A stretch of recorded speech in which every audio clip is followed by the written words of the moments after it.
Hi, this is Catherine, and welcome back to Taking Tea with Catherine. Today we're going to talk about mysteries. Well, two mysteries today, and the genre in particular. So, to start, I will mention the tea that I'm drinking today. It's a repeat. I have to up my tisane collection because I'm running out of herbal teas. I only have a few, and autumn is creeping upon us, and I have to do something about it. But I picked lemon lavender lane because it is a tisane or a kind of herbal tea, and this is very nice for this time of day anyway, which is the evening, which is the perfect time to talk about mysteries because one of the characters I'm going to talk about today was a great tisane drinker. Not big on tea, however. And if you don't know who I'm talking about yet, well, I'll tell you.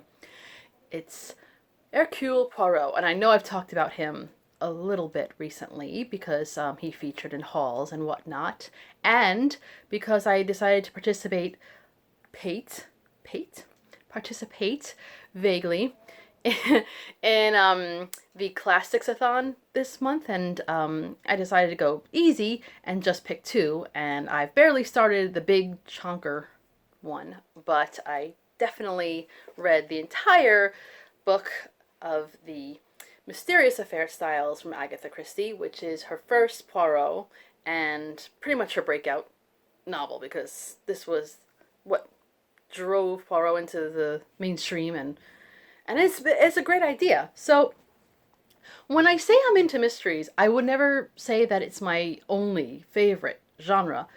I like so many different genres, and I'm sick of saying genres. But I like nonfiction, memoir, history. I love history, and I love historical novels, and I love the classics in general, and various kinds of fictional novels, books, etc. But and short stories sometimes. I have to be in the mood for short stories and poems. I like poems. But but mysteries have always had a special place in my heart.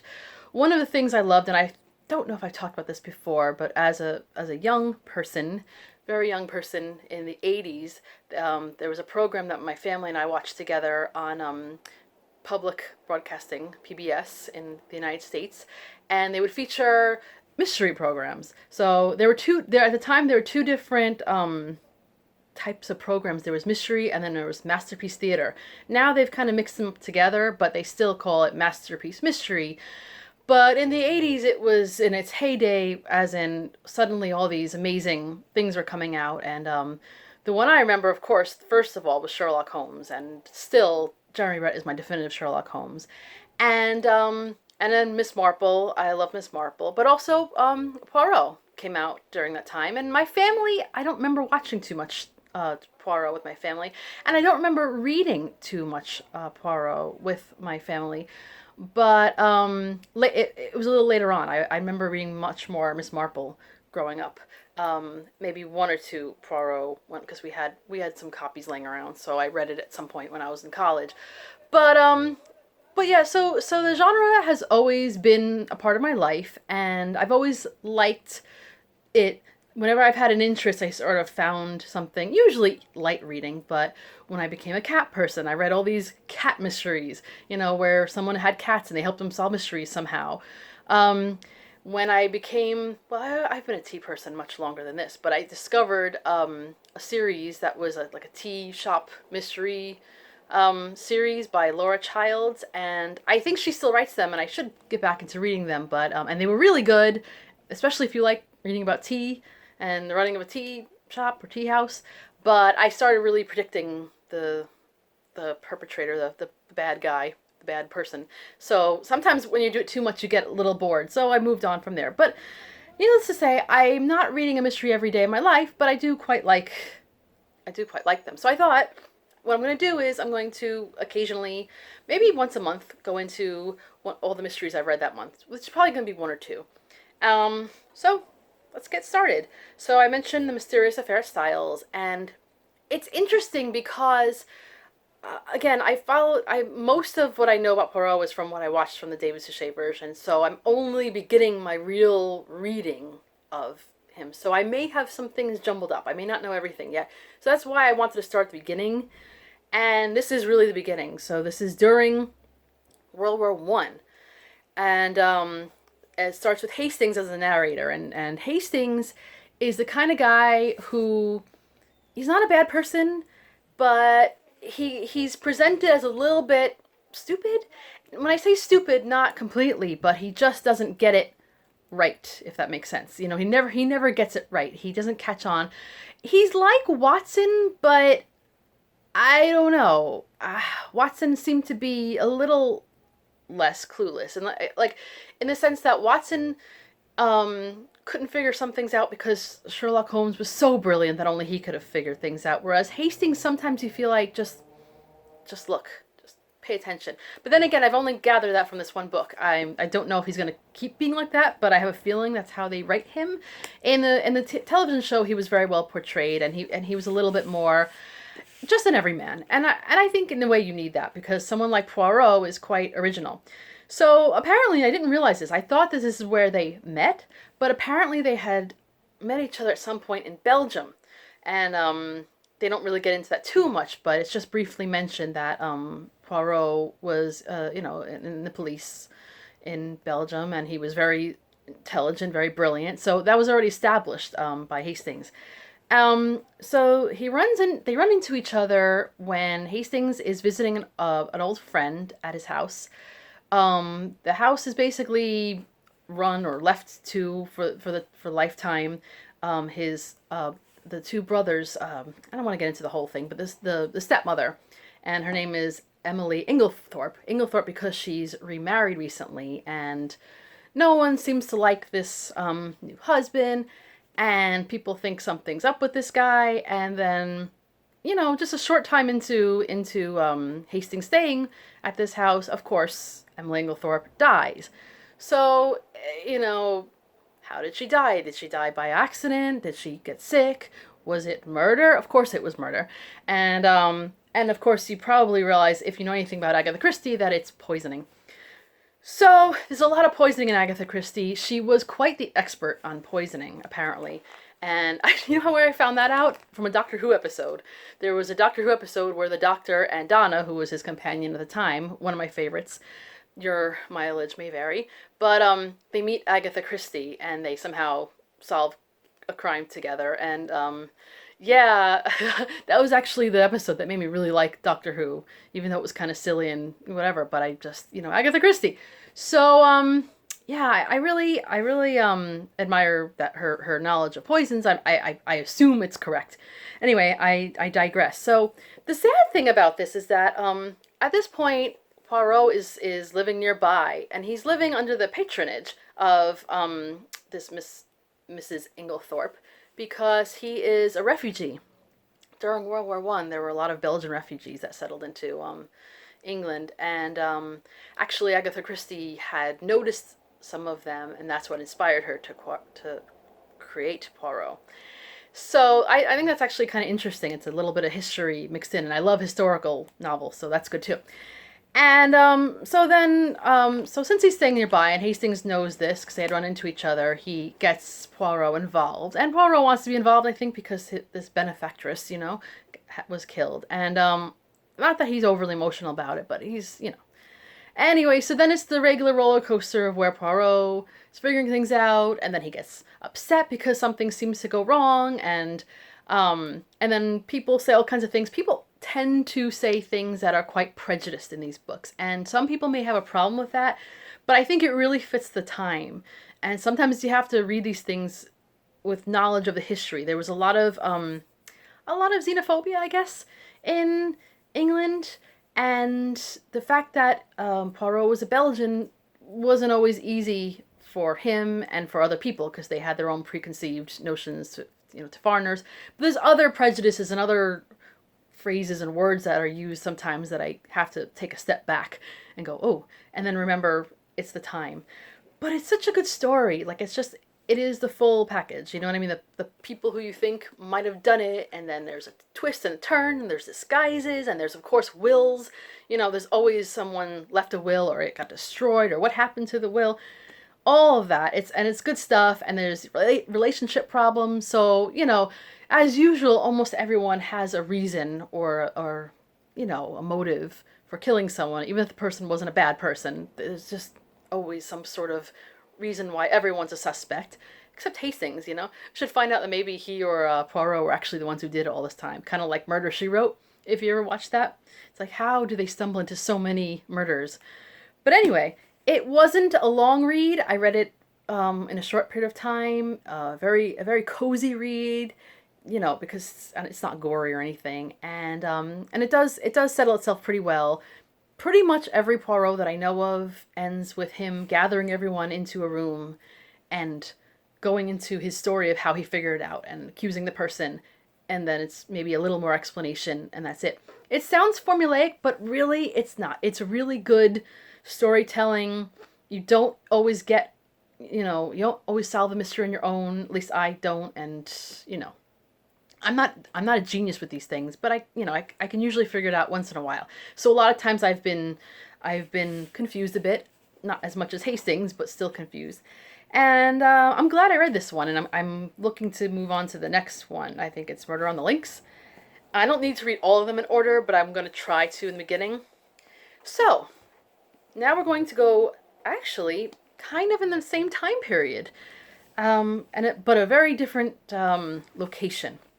And this is The Widows of Malabar Hill. I don't know if I'm pronouncing that right. Malabar Hill. By Sujata Massey. Again, I don't know if I'm pronouncing that correctly either. Sorry. And if you guys know and I'm not doing so, feel free to correct me. I like to be able to pronounce things correctly. So this is the first of what seems to be the beginning of a series of mysteries solved by, or at least investigated by, Perveen Mystery. Now I know you might say mystery, as in mystery. No, it's Mistry. It is it's a Parsi name, and I only know that because I've heard the name before. Actually, I read a book. I guess he must have been Parsi. Maybe I'm wrong. There was a book called A Fine Balance by Rohinton Mystery, and oh my goodness, that was intense. Oh my goodness, that was intense. If you like an intense book. But anyway, I'm digressing. So, this lady, she's quite young. I think she's still in her early to mid 20s, but she is a lawyer. And when I say she's a lawyer, she can't argue cases in court because women couldn't do that this time in India. I'm not sure about anywhere really, but definitely not in India. But she is a Parsi, which is a group of people that had come over from Persia hundreds of years earlier, and I think there's two groups that had come over. But I think one of them is called Irani and one of them is called Parsi. I'm not a complete expert on this, but a lot of them settled in India, and this is in Bombay, which is what Mumbai used to be called. I still sometimes call it Bombay, and I don't know if that's messed up for me to do so.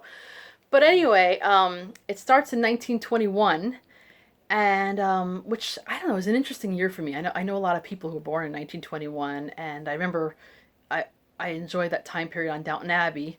There were a lot of ups and downs, so I'm kind of interested in that little time period post World War One. A different time in the United States. Obviously, that was the Prohibition, so it was another story altogether. But this is Bombay, and so anyway, Praveen Mystery works with her father, and they're attorneys, and they're quite successful, and there is a client of theirs who passed away, and he was Muslim, and he had 3 wives who live in Malabar Hill, and they're observing, I think it's called Purda, and I don't know if I'm pronouncing it right again, and I should know how to pronounce that, but basically they don't make contact with males that are not their husband or maybe sons or relatives. So if they have something to do with males, they have to speak through like a little partition, and they're covered up. So it's actually helpful for her to be part of this firm, because she can talk to them. She can go over and speak to these women, and she has access. So great. So it turns out they all sign a document by this man that is sort of running the house right now, who was, I guess, hired by the the man who died, Farid, his name was. Um, so anyway, this guy is obviously doing some sort of mismanaging, and they all sign their name to this document, signing away their monies to, I think it was like a boys' school or something, and so she goes to investigate because some of them sign with an X, and she wants to make sure that they know what they're talking about. All kinds of things happen. Someone dies, and now they got to figure out who done it. And so the only thing I both liked and didn't like, because the story was interesting, but it kind of puts you out because you get into like a sudden, almost like a cliffhanger moment, and then we go back in time to 1916 when Praveen was involved with a man. And that story is quite interesting, and I have to say, for male readers, it might be a little TMI. I don't want to say why, but it just might be. So just beware. But it's still a very interesting story. It just cuts back too much. I'm not always big on that. But anyway, it's still a good backstory. And it does sort of float into her story. It gives her an empathy that she really needs as well. Um, so yeah, and there's other characters that are quite interesting. Her friend, because at some point she studied at Oxford University, and she made a friend. I think her name's Alice. I forget names so quickly, which is sad. Anyway, her friend. I picture her. Now I'm forgetting her name. I think it's Miranda Hart. This actress. She was on Call the Midwife. Chummy, the really tall one. She's not described. She's described as blonde, but she's quite tall. So I don't know why. And the way she talks, I just picture her that way. And she's a bit posh, and her parents have all kinds of ideas for her, but she has totally different ideas, and she's British, so there's that element. Anyway, so there's a lot of different characters. I haven't even mentioned all of them, but it's a good story. It gets intense sometimes, but not overly so. And N is a little bit about a fountain pen a couple of times in the story, and as a fountain pen aficionado, I like that it ties into the story every once in a while. And of course, there's talk about tea and the things you eat with tea, which makes me very happy, you know, because I love reading about tea. So I'm going to say, and this is a weird thing to compare it to because it's not exactly the same, but there is a series of books that I absolutely love, and it's by the author C.J. Sansom, I think it rhymes with ransom, and it's about a hunchback lawyer named Matthew Shardlake, who basically finds himself investigating murders and other things in Tudor era Britain, England mostly. And wow, that's another great series, which I'm not going to talk about too much now because I read a book recently, but we're not talking about that now. But what I mean is basically about a lawyer who investigates, and I'm not a lawyer myself, but I am interested in the law, the process of law, and different laws. And some people, I know I read some reviews on Goodreads, etc., for this book, and some people were complaining actually that there's too much legal talk. I actually liked it. I found it fascinating, and one of the things I found fascinating was a different kinds of law that are used for different groups of people. I mean, depending on your background. So there was Parsi marital law, and there was Muslim law, and these were all followed, and British law, and these attorneys have to know all of it. So can you imagine? Plus, then they also find themselves investigating murders, and we meet a couple of police folk, and I'm wondering in the second book if they're going to have the same people or if it's going to be different. So I am interested in reading the second book, but I don't know when I'm going to get to it.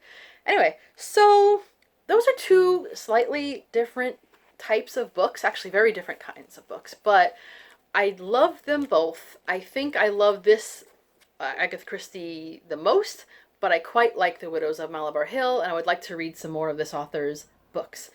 Yes, very, very, very exciting.